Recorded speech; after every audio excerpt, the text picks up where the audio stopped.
Welcome to Bigfoot Society. If you have Bigfoot activity to report from the same areas discussed in this episode, please reach out to me directly after this episode.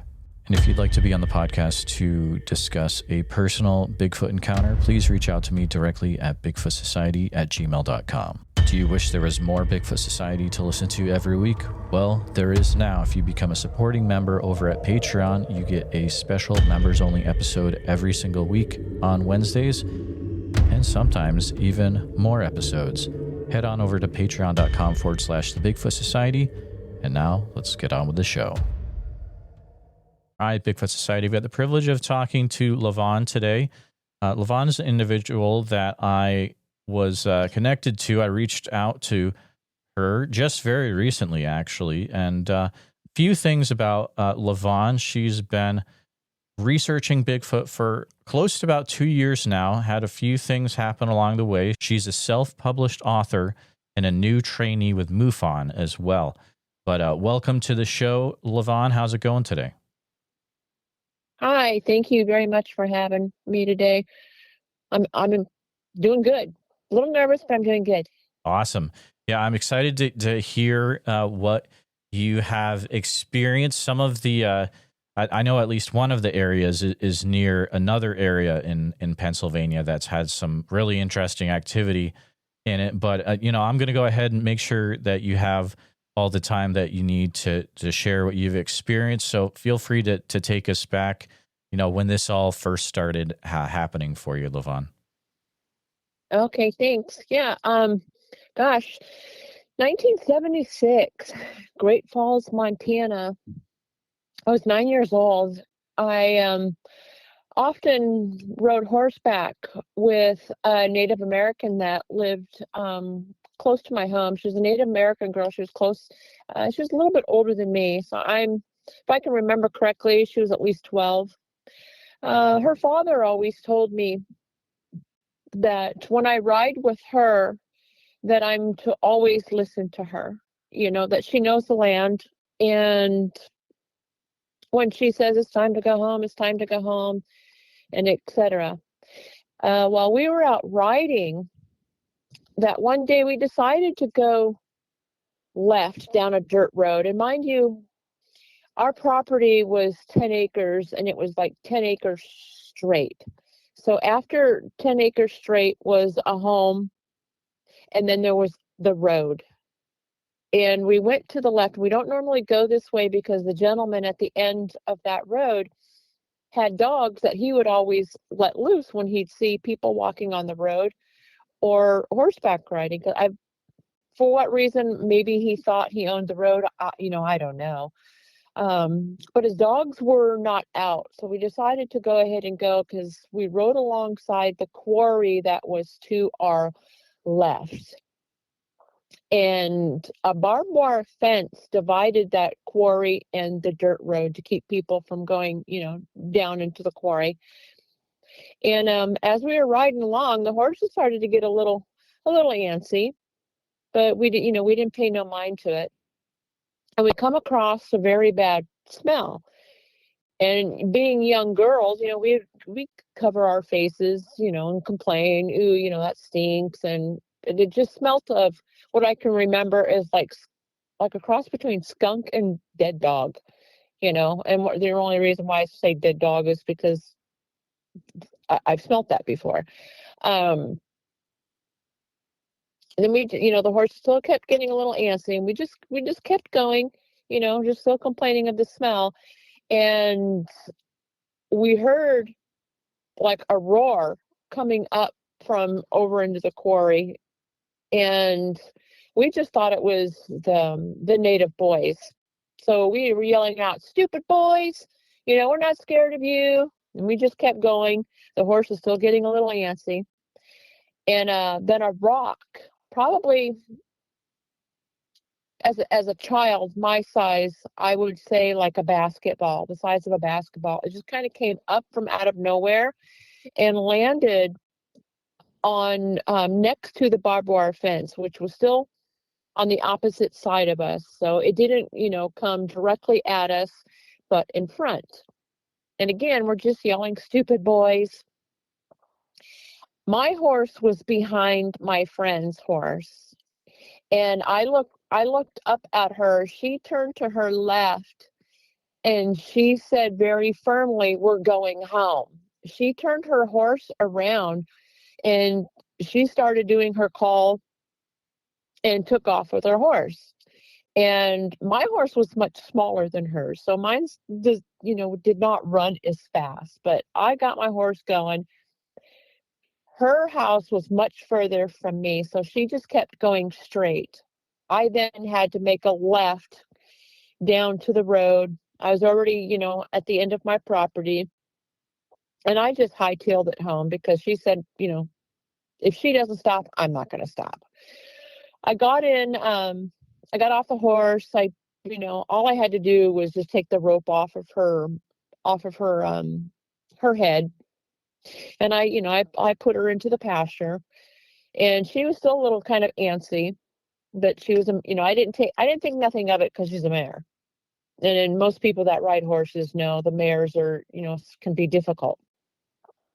I walked into the trailer and I was alone. And as I walked in, when I looked to my left, like in my peripheral vision, the window, my mom had sheer curtains, so you could see through outside. And I just saw something like big in the field across the street. It was a freshly cut alfalfa field. And I looked out there and I'm thinking, what is that? And then I opened up the curtains and I happened to see like what I thought at the time was a very large man in like a hooded coat or those real long coats. He had like just a round head, no neck, big shoulders, and just moving really fast, but very graceful. I thought to myself, man, I'm by myself, and this person's heading towards me. So I ducked down below the windowsill and I kind of looked over about my door and I'm thinking, gosh, the door's unlocked. There's rifles, in Montana, we had rifles everywhere. At every door there was rifles, but I did not know how to use a rifle. I looked back up to see if this thing or man was still coming, and it was gone.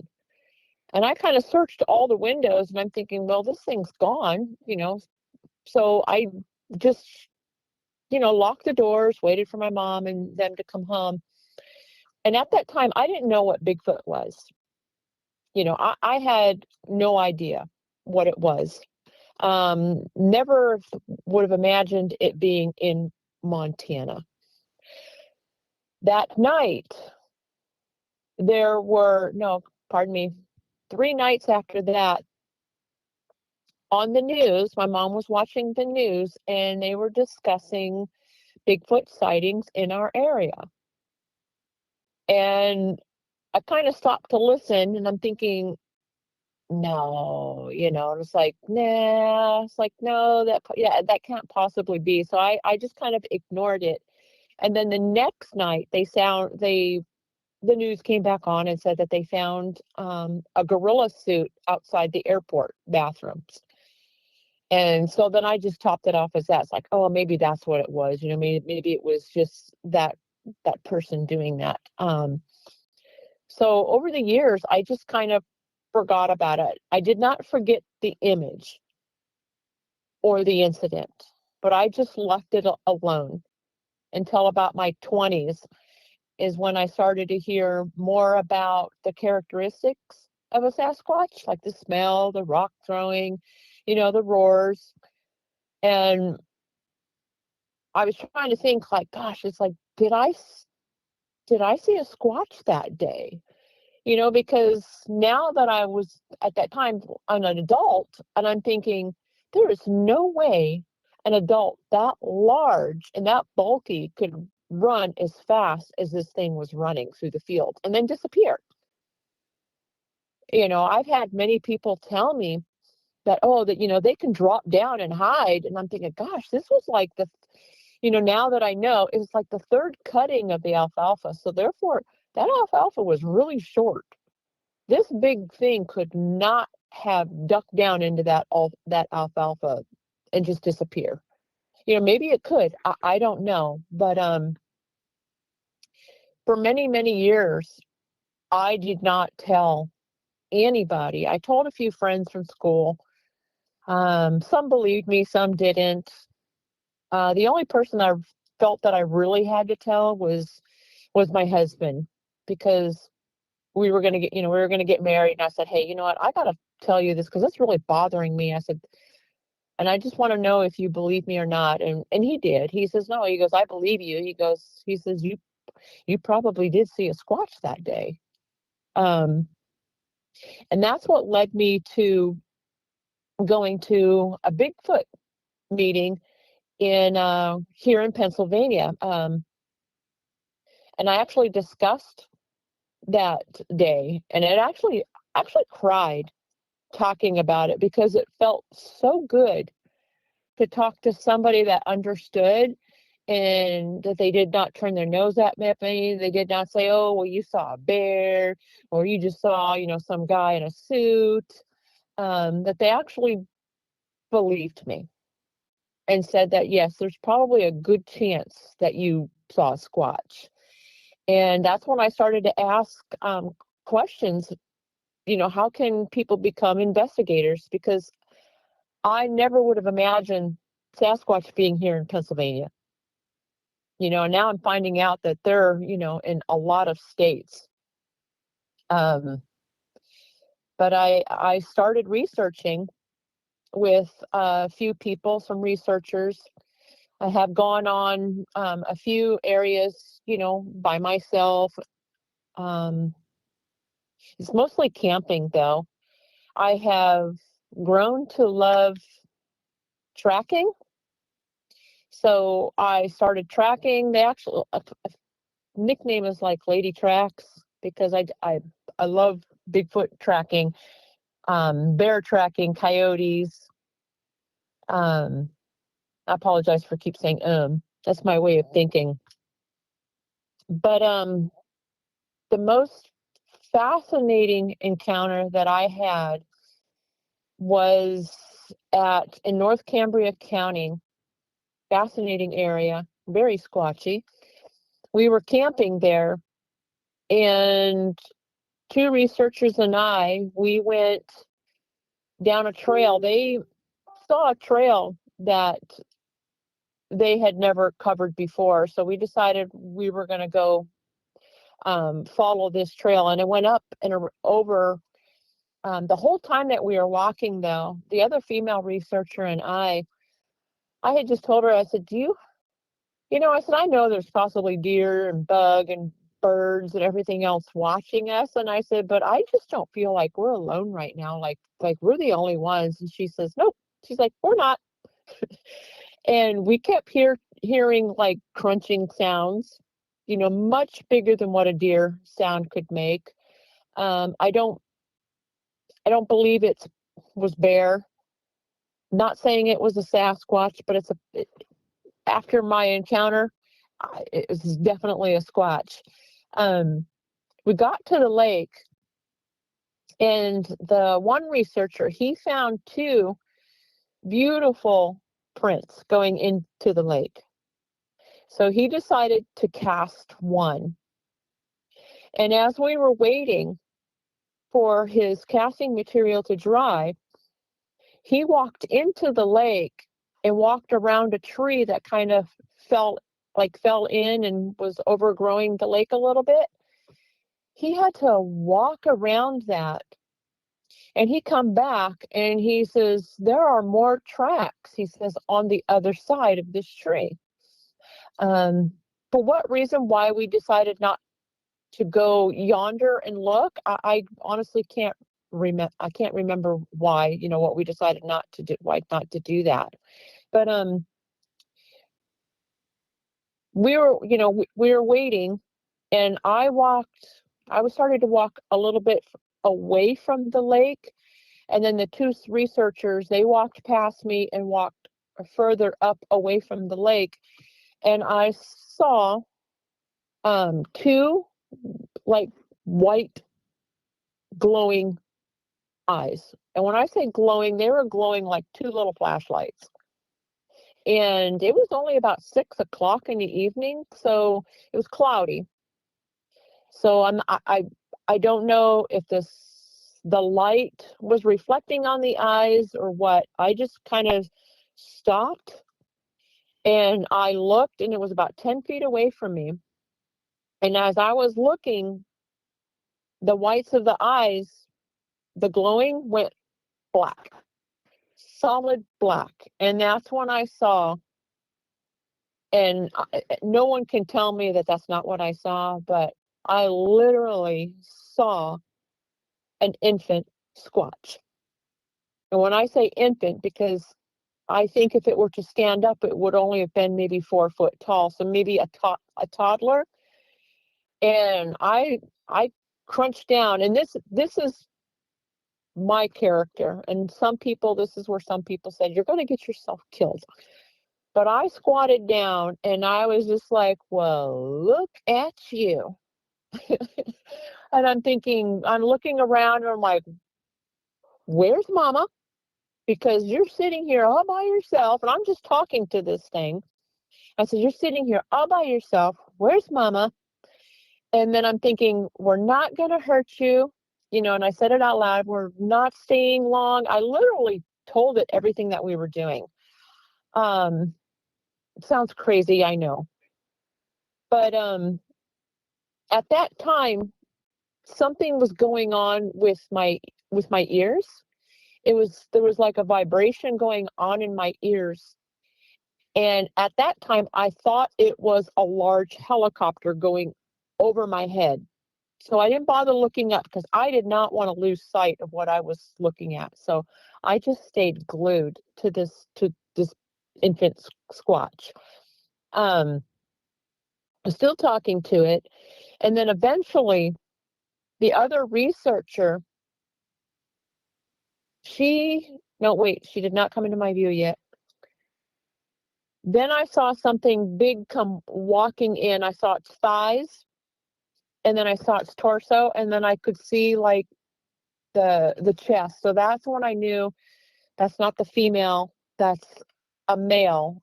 And it only stood about 6 foot. So I was thinking this must be Junior. And I even said, well, there's Big Brother, you know, and it squatted, and all I could see was his eyes and his lips, and he had like thick lips, like human lips, but just thicker. The mouth was not protruding like what people would say, like the primates. This looked more human, but the mouth was quite large, and you could see his lips moving. And then he had the deep set eyes, and they were black. They were round and they were black. So I could not see the nose part because there was a branch like covering it. And you could see he was blinking his eyes, you know, moving his lips, almost as if he was chewing on something. I don't know, but his lips were moving.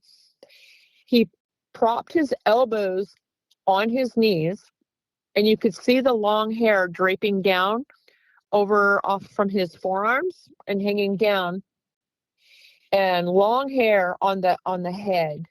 And the infant or the toddler, his or her hair, I did not know if it was a male or female, I couldn't tell, but its hair was kind of matted and just kind of all twisted, and just like it really needed good brushing.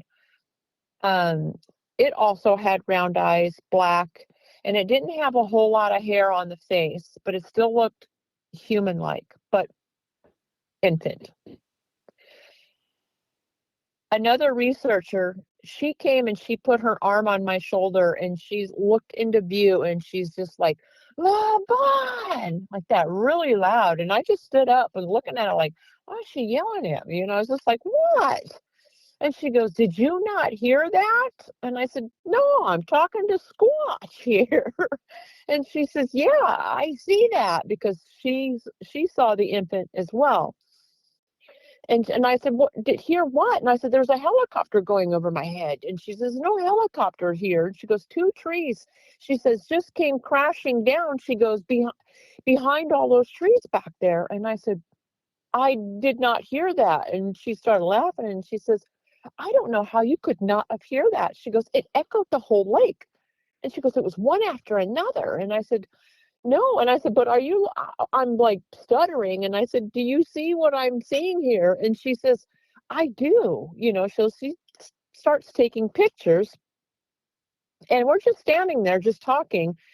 And at the time, I still had the infant in view. And I don't know if Junior, that's what I call him, Junior got up and walked away or not, because I could no longer see him.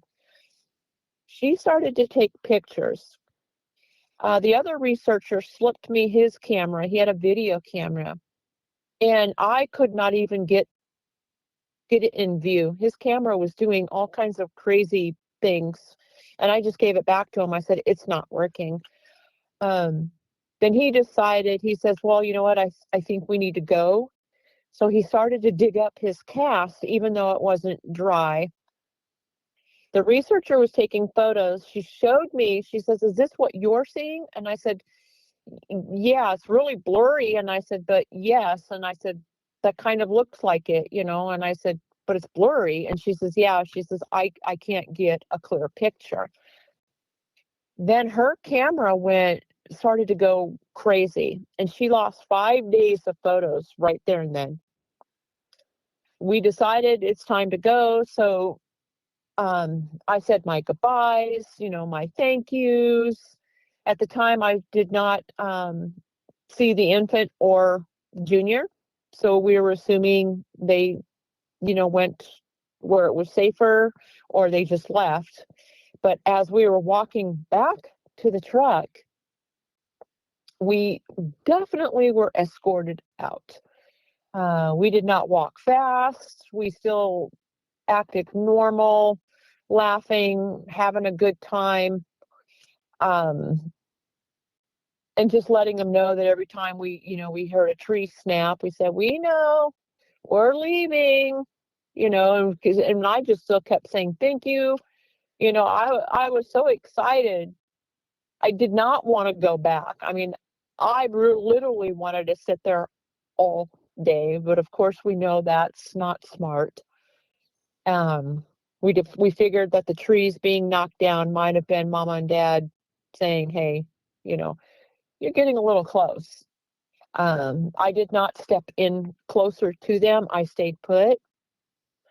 But what we questioned was what was going on with my ears, to where I did not hear the trees falling down. And until this day, I don't know. I know a few people have said that they've had the same experience, to where they felt like high vibrations was going on loudly in their ears. Infrasound, I honestly cannot tell you. I do not know. Was it my adrenaline? Possibly. I don't know, because I was definitely excited to see what I saw, and for it to be not dangerous. I didn't feel that I was in danger at all. It just felt like it was a normal thing to see these things. And we ended up going back to camp. And, we've heard stories about the squatches following you back to camp, or even following you home. That evening, I have an Australian Shepherd, and he was camping with us. And I think it was about 11. It was about 11 o'clock.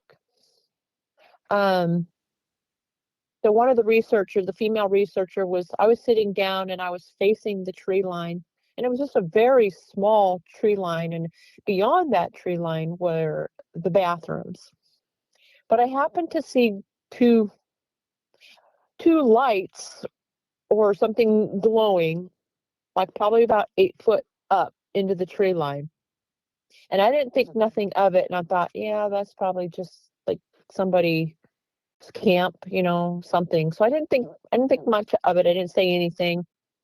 And then about an hour later, Mac, my Australian Shepherd, I had him on a leash.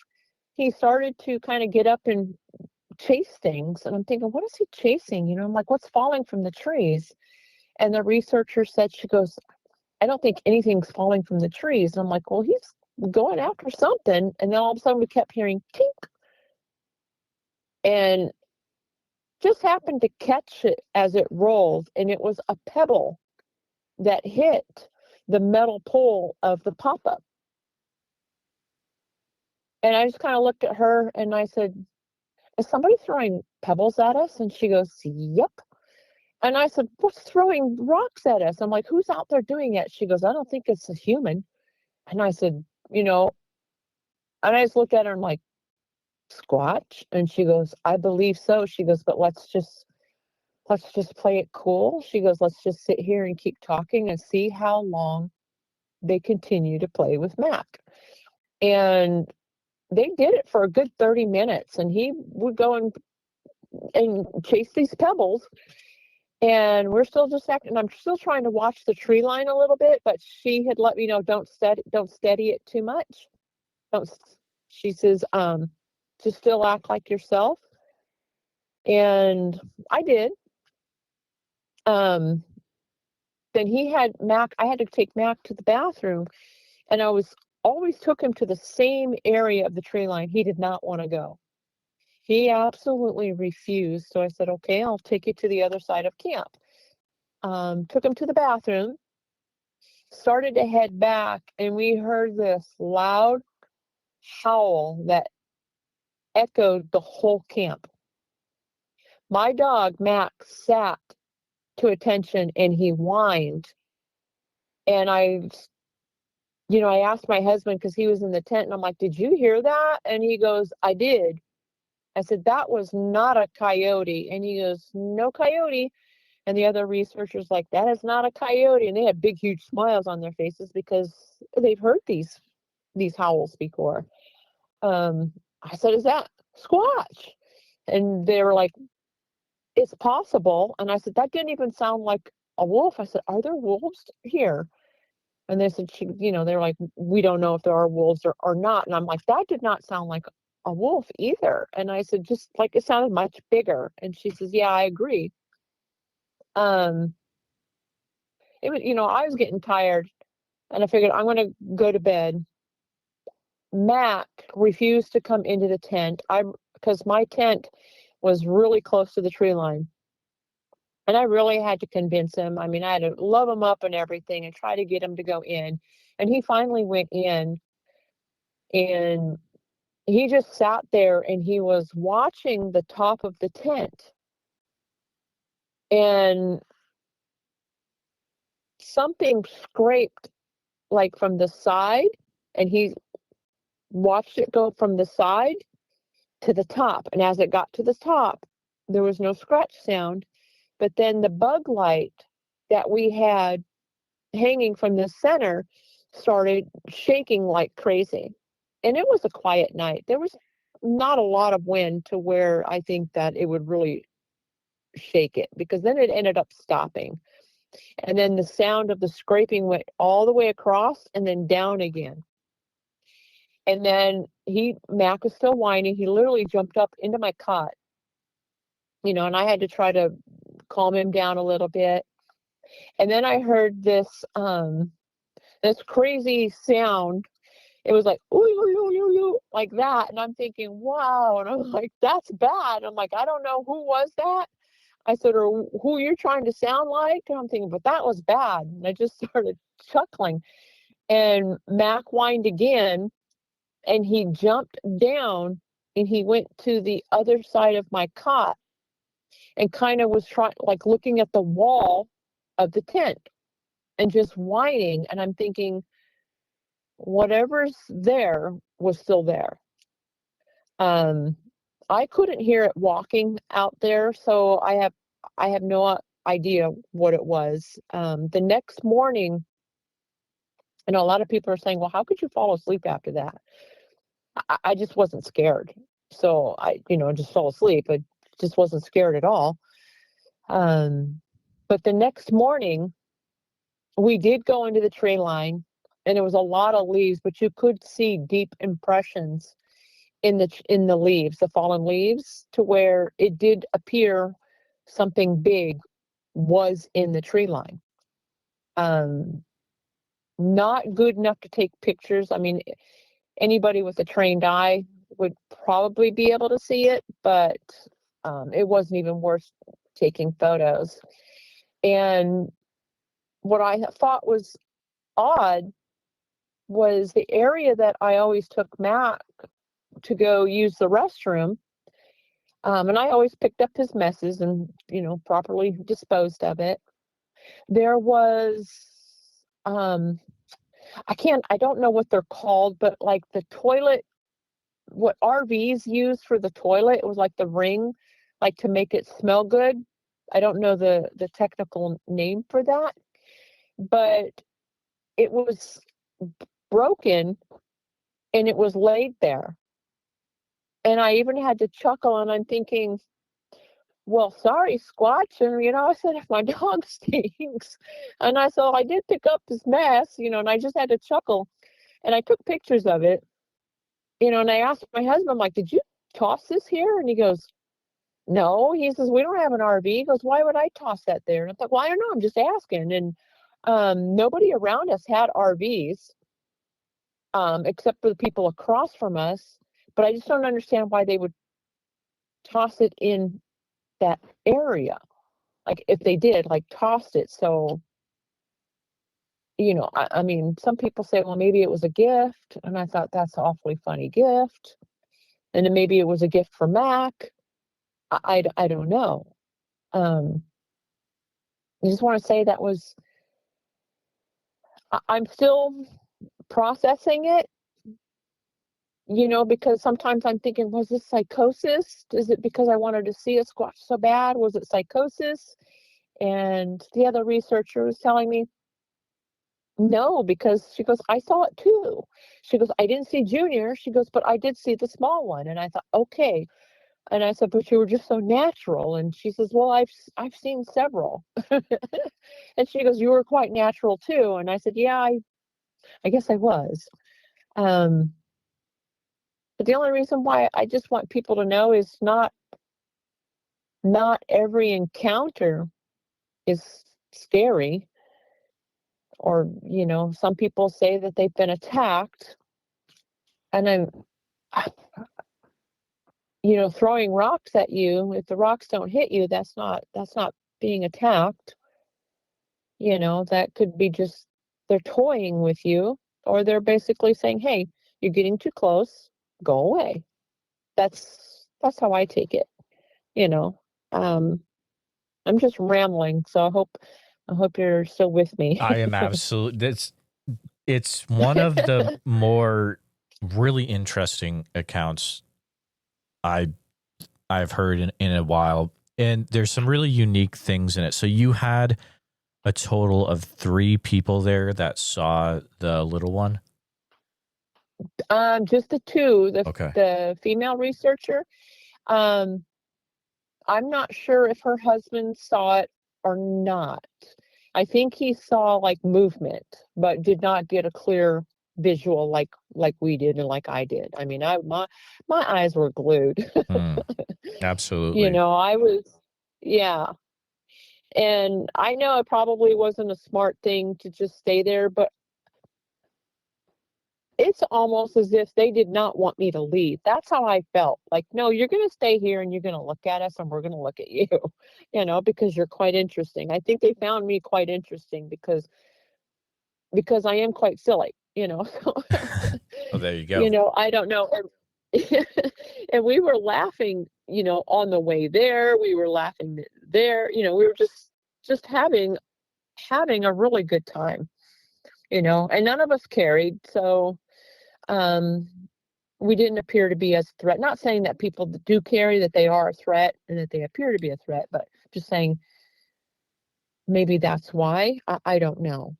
Potentially. The other really unique thing that you'd said is I don't think I've ever heard this kind of thing in an account before. if I understood it the right way, is so you were able to take photos and notice that the photos were blurry while you are looking at the actual subject. Yes.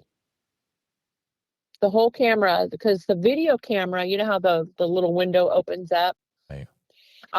That was going like up and down like waves. Like as if something electric was interfering, like there was interference. And I'm thinking, gosh, your camera's not even working. It's like going up and down like in waves, you know? And her camera, when she showed me the picture, it was already blurry. And I'm thinking, that looks like the eyes and the face. And I said, a little blurry. And I said, and she says, yeah. She goes, I don't know why it always happens. She goes, it's always blurry. And then I walked away a little bit to try to, to see if I could see the little one again. And she just said, she started, like complaining and like, oh my God, I can't believe this has happened. I'm thinking, what happened? And she says, I just lost 5 days of my photos. I said, what do you mean? And she goes, 5 days of my photos, and these photos here are just gone. And I was like, did you delete them? And she's like, no. She's like, I didn't delete them. They're just gone. And I don't think she ever recovered them. It would not So be surprising at all. The losing evidence this way is something I hear a lot. I mean, just recently out in Oregon, the Area 58 Museum team, when they go up in their area, Oak Hole, their phones are taking multiple photos that they didn't take. It's taking longer videos than they thought. It's deleting stuff. It's just, I don't know what it is, but there is something associated with Bigfoot that messes with electronics. yeah, well, it obviously did that day. I was just in awe. I mean, I still am. I want to go back, but of course, we go back, they're probably long gone. Mm.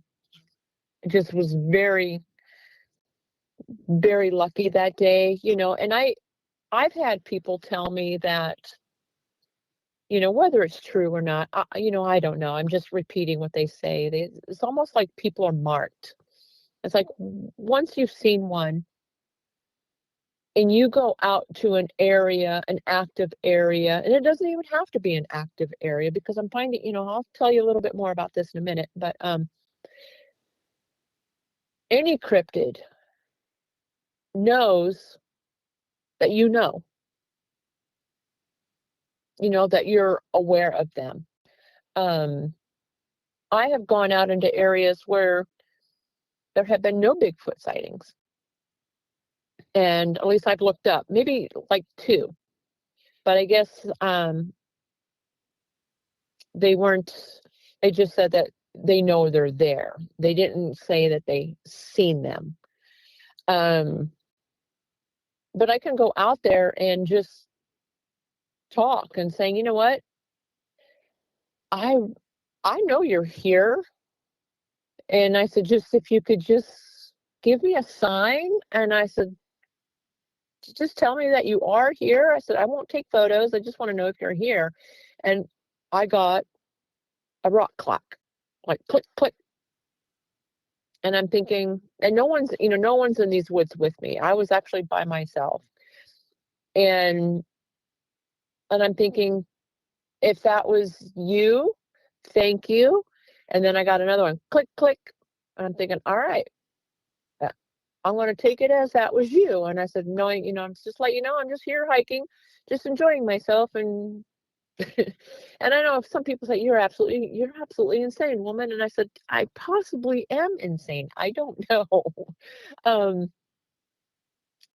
But I've been taught since I was a little girl that when you go camping and you're in the woods, that you can actually talk to the woods. Say, it's more like a spiritual thing. I am part Native. The gentleman who taught me that, he was also part Native, and said that, yeah, when you go into the woods, you can put your hands on the trees and you tell them thank you. thank you for everything. Thank you for the gifts that they give us. Ask them to protect you, that kind of thing. And whether it was just him being silly and because I was younger and trying to make the camping more adventurous, I believed him.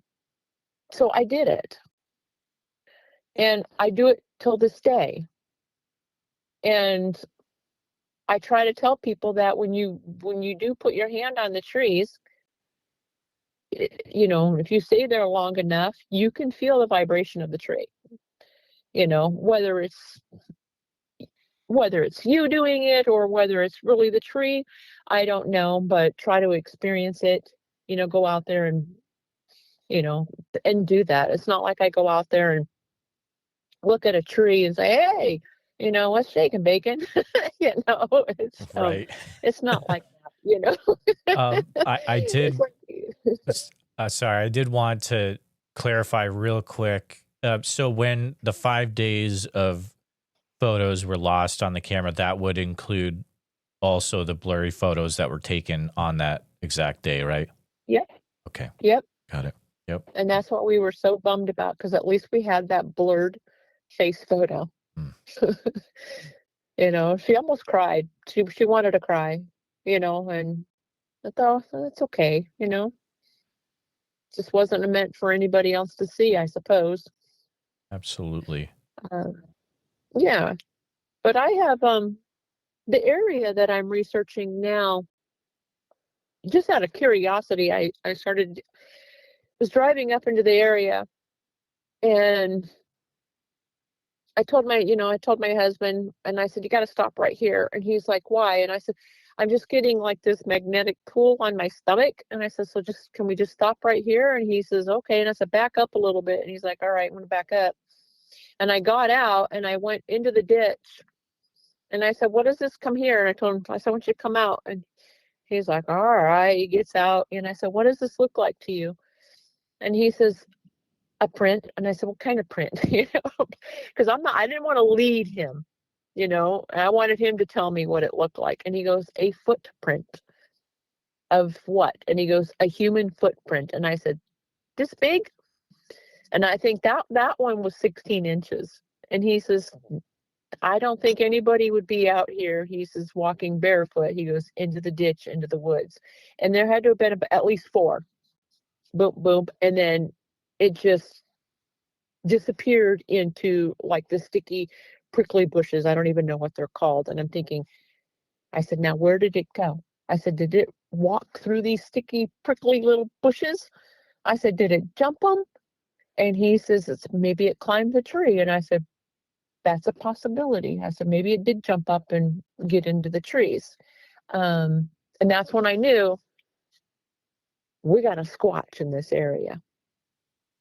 And I asked another male researcher, because my husband he doesn't walk very well. He had two knee replacements and a hip replacement, so he can't be really walking out there on the uneven terrain.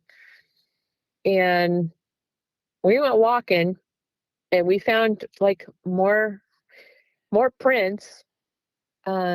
I was actually following a boot trail, and the other researcher did not really understand what I was following. I love tracking, so I'm going to follow these boots. I'm going to see where these boots are going. And I found a trail cam, and I pointed over there, and I said, "Look." And he says, "Is that a trail cam?" And I said, "Yeah." So we did like the peace sign in front of it. He's like, he goes, you're really silly. I said, I know. But at that moment, I said, do you smell that? And he's like, no. And I said, something really super sweet. And I said, I got a big whiff of it. And then as I was telling him, he was like, and he had to have been maybe a good 10 feet away from me. And he goes, yeah. He says, wait a minute. He goes, I'm smelling it now. And I said, what foliage smells like this? I said, I don't see any flowers. And here we are, we're smelling the bark from the trees. We're picking up the leaves. We're smelling like the root of the trees. We're trying to smell everything that would smell like that. And he's like, I don't smell it anymore. And I thought, no, I said, we don't.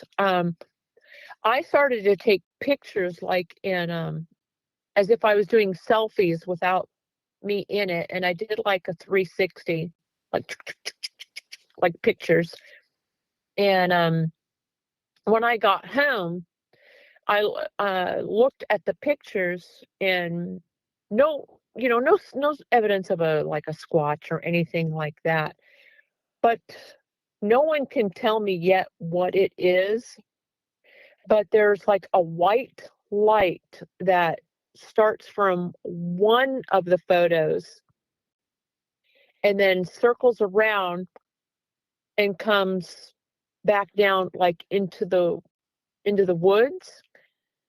And no one can tell me what that white streak is. And as you look closer to the end of the one white streak, somebody said it was like energy. Oh, that's energy. And I tried to get it, as close as I could look at it and see, but you actually see an image of a being. It literally had like two eyes and like a funny nose, not a squatch, but I'm not saying alien. And it could be the eye pareidolia. It's possible. So I'm not going to rule that out. But I every time I go back up to this area, I drive my Jeep and I park in the same spot. And one day when we went back out to go check, with my husband decided he's going to walk a little ways with me. And I told him, I said, I want to find a gifting tree. I said, I want to start gifting them, little trinkets, not food, but trinkets. And when we came back, and I have a picture of it, and I actually sent it to a few people, and some people are not sure what it means, but I found a glyph behind my Jeep with sticks.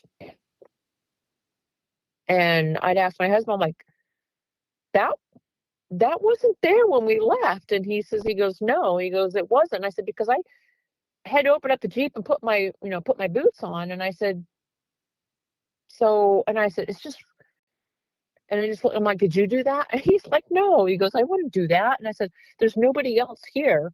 And I said, and I didn't hear any cars, driving by to park or anything like that. And he's like, nope. And I've heard that they do leave glyphs, or something does.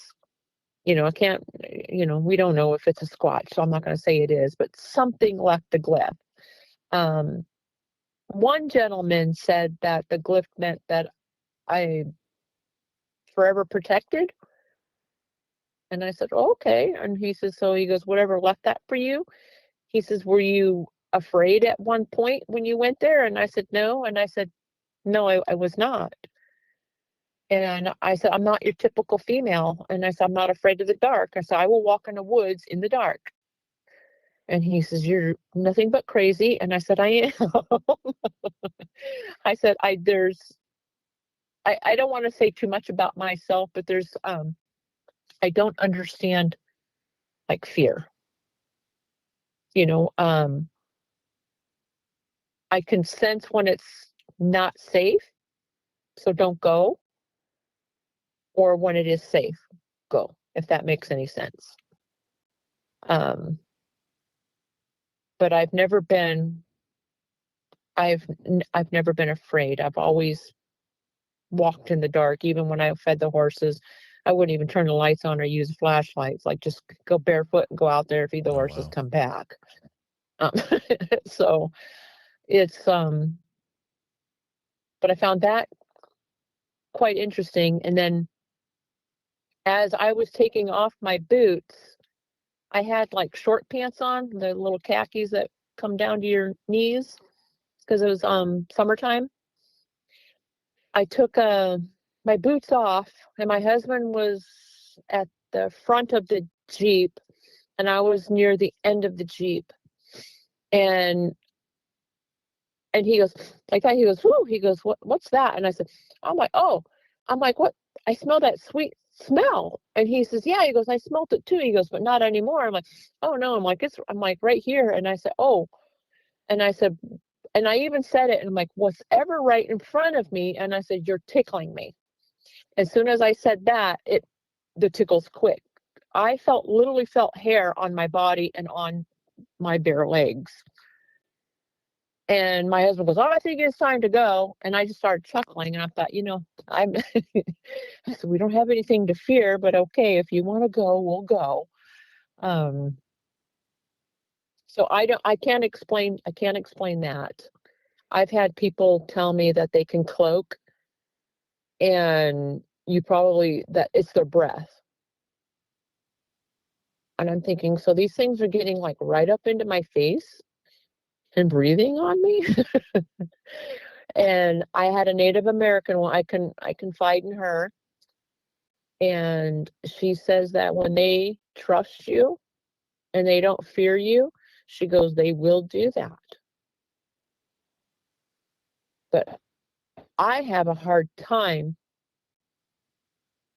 putting, when you see the Patty, that film of Patty? Sure.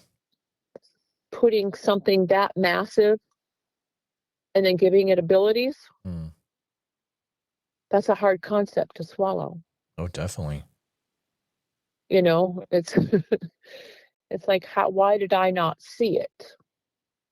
Why? And mind you, it was, the sun had already set, so it was dark. Can they blend in, into the night like that as well, and then be right up in front of your face and you not see it? My I don't, and they say that they will follow you home. I have found tracks in the dry dock of my horses. I found 4 of them that literally came up over the fence and walked into the pasture. These were only 9 inches though, and they did have toes. So I'm thinking 9 inches is like, that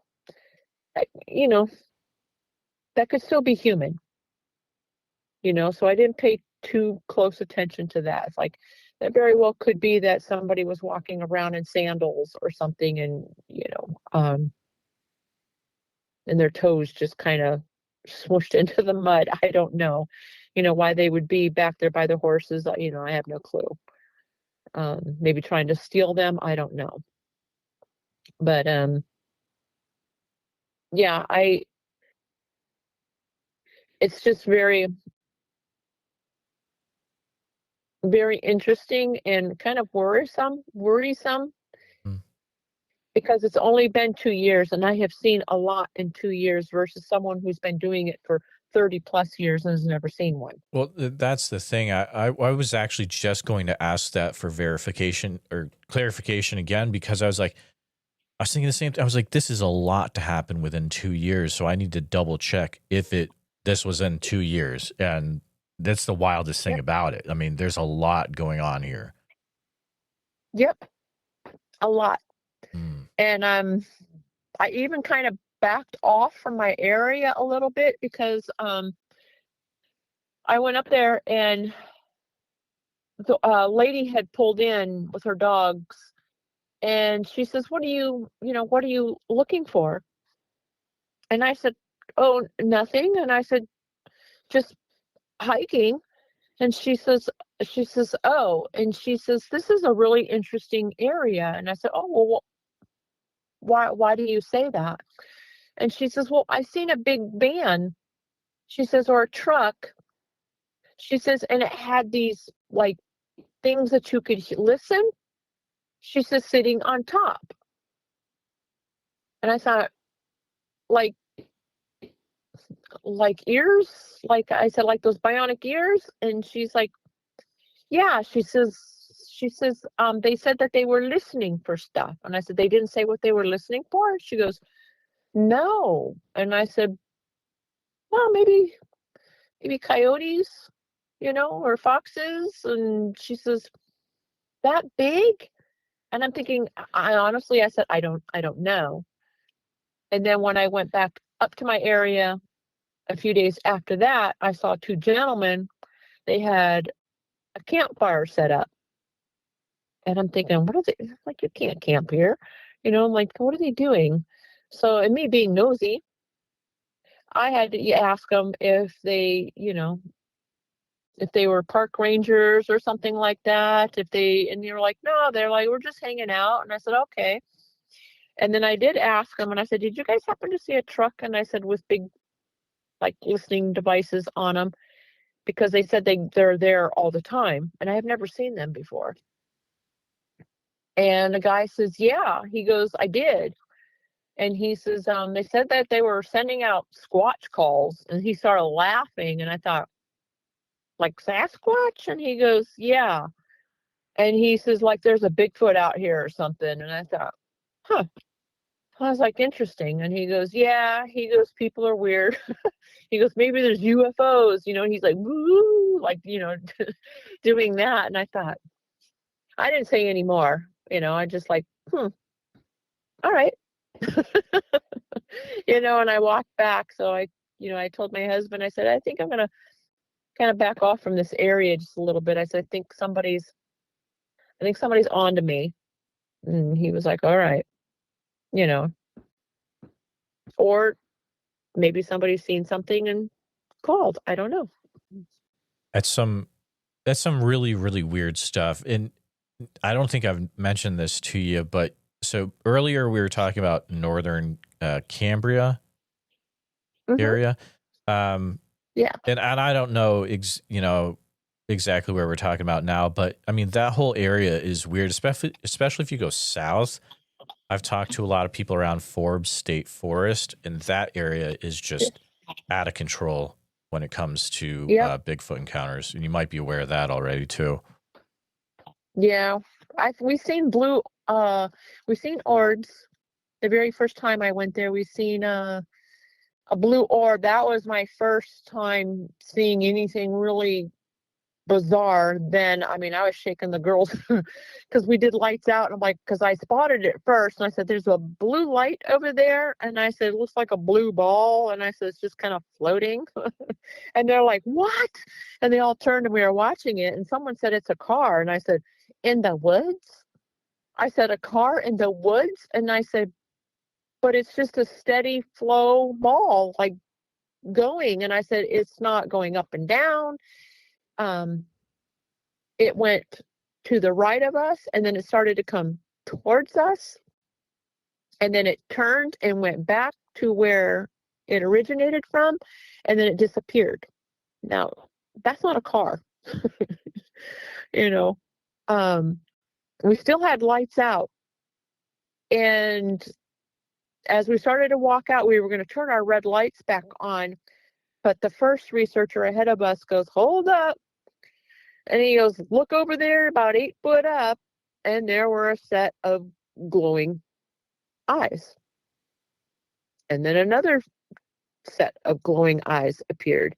And they were literally coming closer to us. And the one gal says, well, that's just camp lights. I'm like, that is not camp lights. I'm like, that is no possible way is that camp lights. And the other three said, that is not camp lights. And the one other lady goes, they're getting too close, lights back on. And as she said, lights back on, those eyes dropped down to the ground. I mean, like quick, like down. And I was just like, okay, I don't know what we just saw, and the one girl goes, it's probably Sasquatch. And I'm thinking, oh my goodness. But before we saw that blue light, I was at the end of the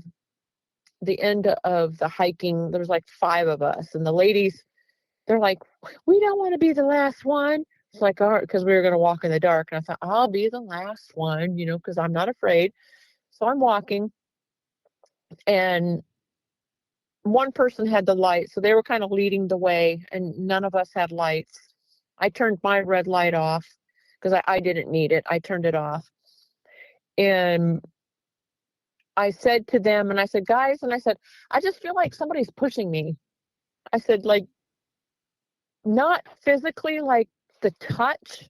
And I said, but I'm getting it in my back, like pressure, like move it. I said, that's what I'm getting. Like, we need to go faster. And the other researcher that was way ahead, and he goes, LaVon, he goes, hold up. He comes and he starts to walk behind me. And we're walking, and I said, okay, yeah, that sensation is gone now. And he goes, yeah, he goes, because it's on my back. And I said, well, what is that? And he goes, oh, that's infrasound. Oh, dear. And I said, why isn't it affecting all of us? And they said, not always does it. And I'm thinking, well, here, I'm like, well, that's really cool. And everybody goes, not always. Sometimes it can make you really, really sick. And I'm thinking, well, I don't feel sick, thank goodness, and then that's when and then shortly after that, we saw the blue orbs. Now, blue orbs, Sasquatch together, I honestly do not know. But you have to admit, it is kind of strange that whenever you go to a squatchy area, there's all these lights, orbs. I've gone to the ANF, actually, it was a BFRO area. I did not go with BFRO. It's just another gentleman knew of this area, so we went camping there. The first night, something flashed in the tent, and it was not lightning, but it was like a bright flash, like onto my eyes, and it literally, woke me up. And I'm thinking, what the heck? So I'm kind of like, look outside the tent, and I'm thinking, well, there's nothing here. It's like nobody's walking around with a flashlight, and it wasn't raining. The skies were clear. I didn't hear any thunder or anything like that. So that's when I knew, like, okay, that wasn't. I didn't think much of it. So I went back to sleep. The next morning, we went for a short hike, and we found prints, and then we found bear prints. And now we all know that the bears can't retract their nails. So I'm thinking, the other researcher, and I said, why does it look like Squatch is walking with this bear? And I said, is he walking along this bear? Is he following the bear? Is it, they just, according to the tracks and the way that they dried, it looked like the same time frame. So it could have been just the same day or within hours. Maybe the bear, maybe the Squatch, possible Squatch, because we obviously don't know 100%, was following the bear. Because the other ones were definitely footprints, and I believe, if I remember correctly, these were 18-inch prints.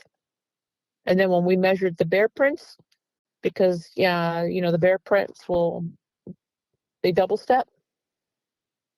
And I'm thinking they were not the same size. So we knew something barefoot, was walking out here.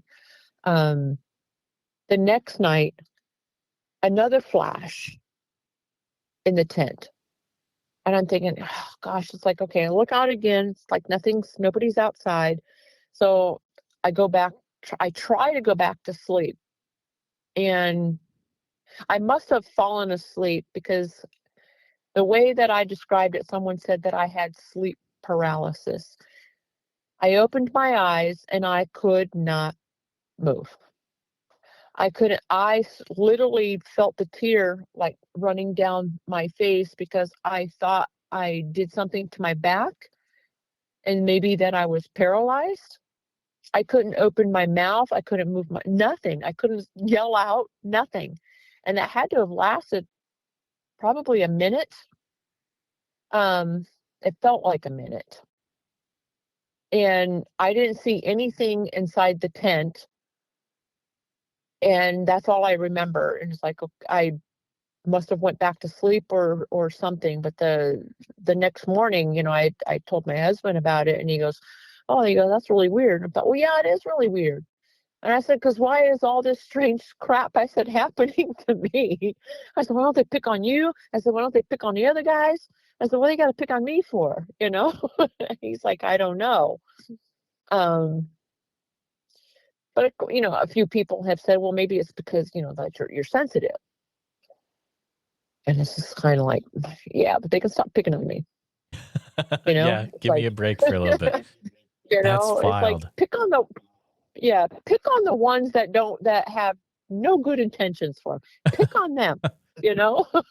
And this was the Allegheny National Forest, correct?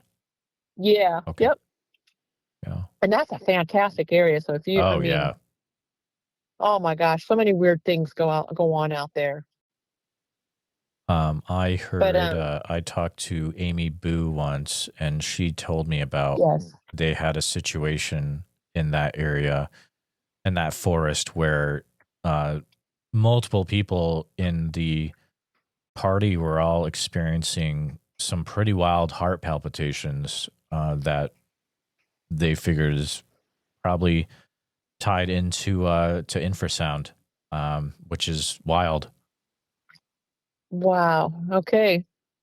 Yeah. Now there's another researcher. I had told her about it because she had just gotten back from the ANS, and I said, "Hey, I just want to tell you what happened to me out there." And then she's like, "Hold up," and she goes, "I have to have somebody call you." And they never called me, but she said that another gentleman was just saying the same thing, that a flash of light woke him up, several nights in a row. And I thought, see, I said, is that aliens? I'm like, what's and that's when I started to get a little interested in like the aliens and in the, in the MUFON. And I'm thinking, I'm not saying they're related like Bigfoot and, aliens are, but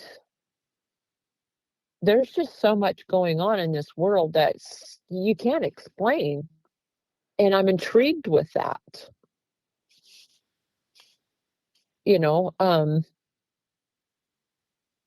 I've never seen, an alien before. I don't think I've seen, I think the Starlink was the first, the closest things I could say I've seen to what would look like a UFO. I know I had a dream. Oh gosh, maybe my 20s, I would think a dream, a reoccurring dream, and then it stopped, that I was actually out on a ship, and I was on the outside of the ship, and I was trying to escape. And a couple people said, yeah, they're like, what'd you have to drink that night? And it's like, nothing. I'm just saying that's what I had. And I remember it vividly. I'm not saying I was abducted, but I don't know why I had that dream.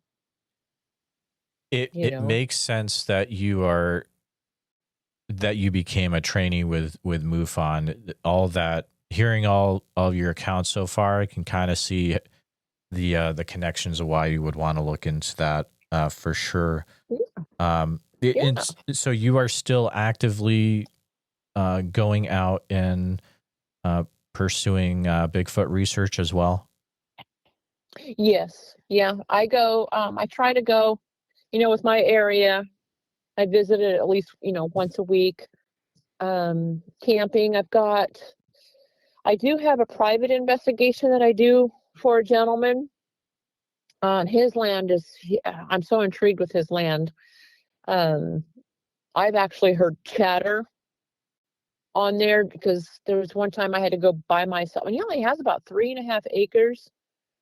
And then it connects to another person's property, which I had permission, to travel on to that property, but I wasn't able to take photos. Just I could travel onto it. I've heard chatter there, and the day that I went by myself, again, I had something. I saw the log. There was a tree that he had that knocked over the trail that led to the back of his property. And he said that little trail, he says there's just something beyond it. He says he was injured, so he could no longer like travel back there. And I thought, well, I'm not going to travel back there either if he's, feeling a little iffy about it. I'm going to listen to his vibes. And as I was walking towards it, though, because I wanted to take photos, something went whoosh, like swished by me really, and it was snowing. It had already snowed, but the wind was very little breeze. And it was like a gray thing, like I just saw a quick gray, and my hair went whoosh, like swished. And I started to chuckle, I just started to laugh, because that's me. And I said, if that was you, I said, that was rude, And I said, you messed up my hair, and I said, if that was you, I said, can you let me know? And I got a tree knock. And then I said, if that was your tree knock, let me know. I got 2 tree knocks. And then I just held up my hand, and I said, thank you so much. And I said, this is as far as I go today, And I started laughing. I said, but I'm going to walk around. I said, on the other side of the property. I said, because I'm very curious of you. I said, you haven't given me too much to go by today. I said, no tracks. Got some funny looking tracks, but I think that they were what I call squirrel butt imprints, like squirrel jumping. I thought, and I even said it. So all I'm getting is squirrel butts here. I said, you're giving me nothing today. And I know everybody says, you're just so crazy, LaVon. I said, I am. And I said, and I think it's why I'm not scared, because I think I'm talking too much. I walked around the other side of the property, and I hear this like that, and I'm thinking, and I said, well, I know what turkey sounds like, and I was a poor turkey.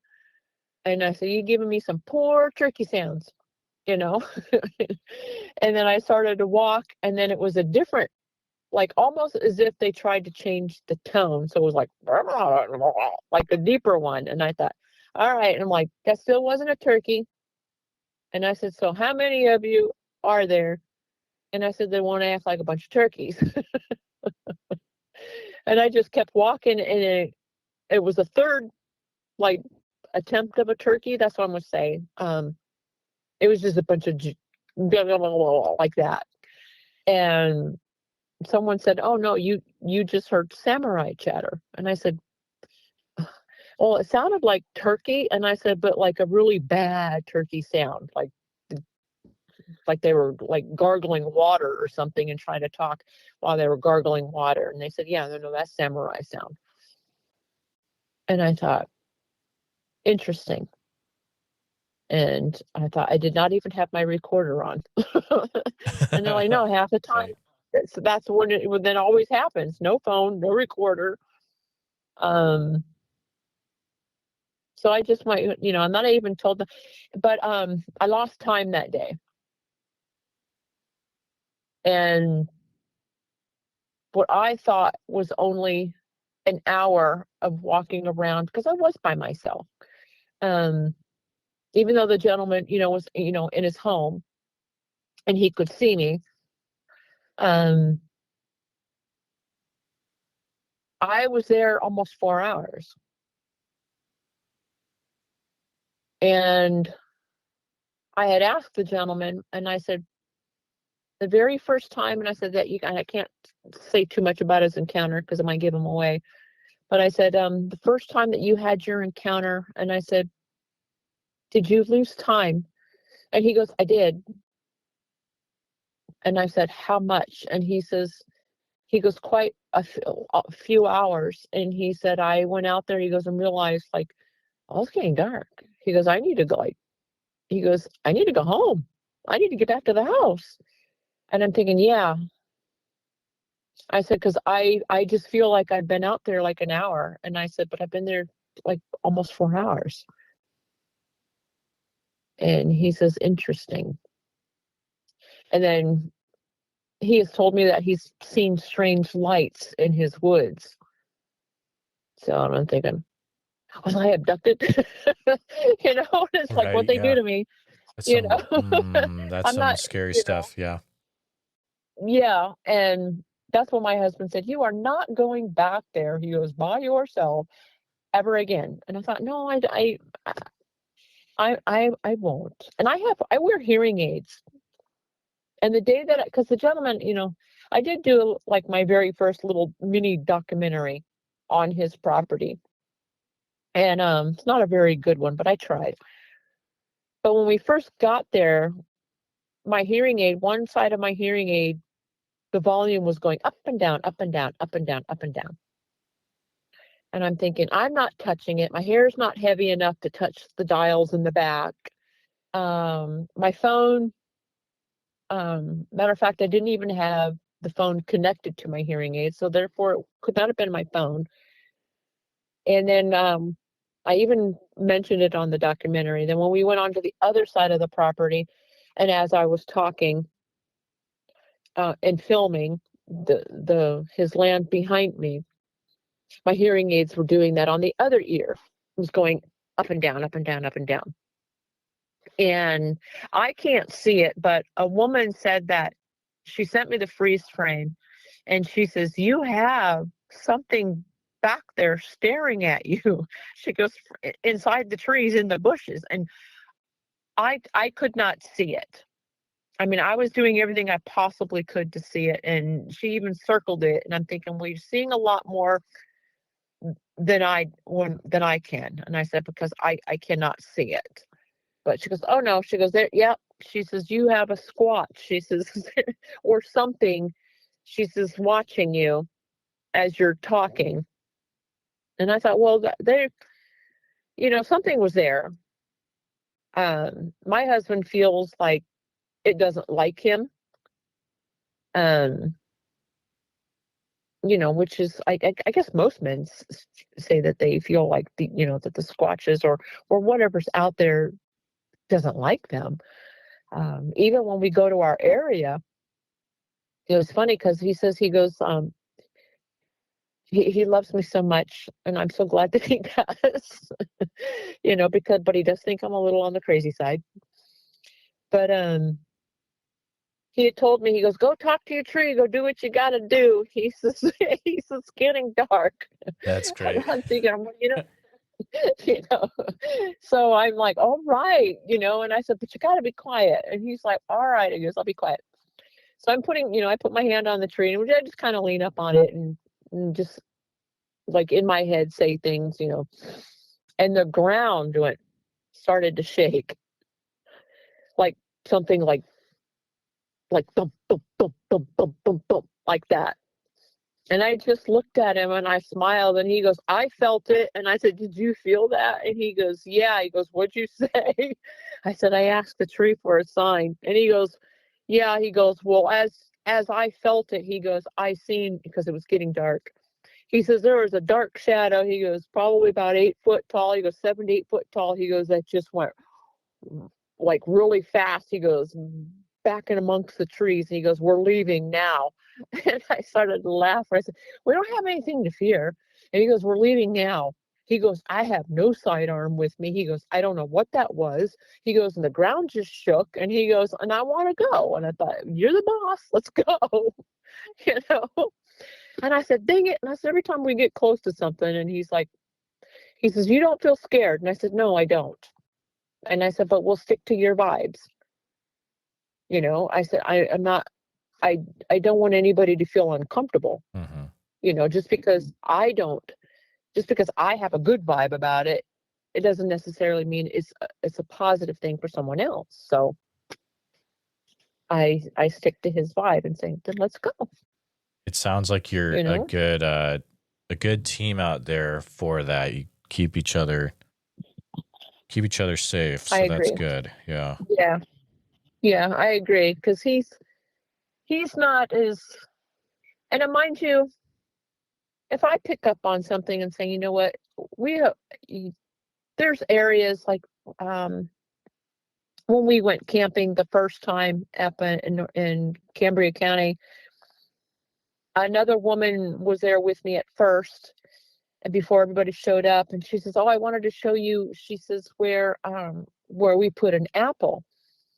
And I said, "Okay," and it was dark. It was about 9 o'clock at night. And we started to walk down the trail, and she goes, "Oh, I can't remember which way to go." And she was going to start to go right, and I stopped her and I said, "We're not going that way." And she's like, "What?" And I said, I literally do not feel good about that way. I said, "Right here," I said, "I am just getting this tight clench in my gut." And I said, "We're not going that way." And she was like, "You know what? We're not." And then she says, "Oh, never mind, turn around." And I said, "What?" She goes, "There's the apple." And I'm thinking, okay. And I said, "But we're not going that way." And she said, "Okay." And it was really funny because that was the same night that we saw the blue orbs, and then the eyeballs. And that direction was which the eyeballs came from. So I had told another female, and I said, "Yeah, I didn't want to go down that way." And I said, "That's probably the first time and the only time that I got that really icky feeling, was like, no, we're not going that way." Whether it was something telling me, or maybe I was scared, I don't know, but I just said, "I'm not going that way." I said, "We'll go that way." And I said, "I'll knock down all the spider webs for you if you want," because that's all I'm good for. That's funny. Because I'm like 5'8", and and all these other female researchers are much smaller than me, which is okay, not knocking them. But it's like I'm the tower for them. It's like, "You knock over the spider webs." It's like, "All right, I'll knock them over." LaVon, you are having some really incredible interactions out there. And I'm glad we were able to get connected and that you agreed to come on the show. I would love to keep in touch. Definitely, it feels like you probably continue to have some pretty cool stuff happen. Yeah. Yeah, we're going to hit Salt Fork here soon, so I'm really Oh, curious to man. see what happens up there.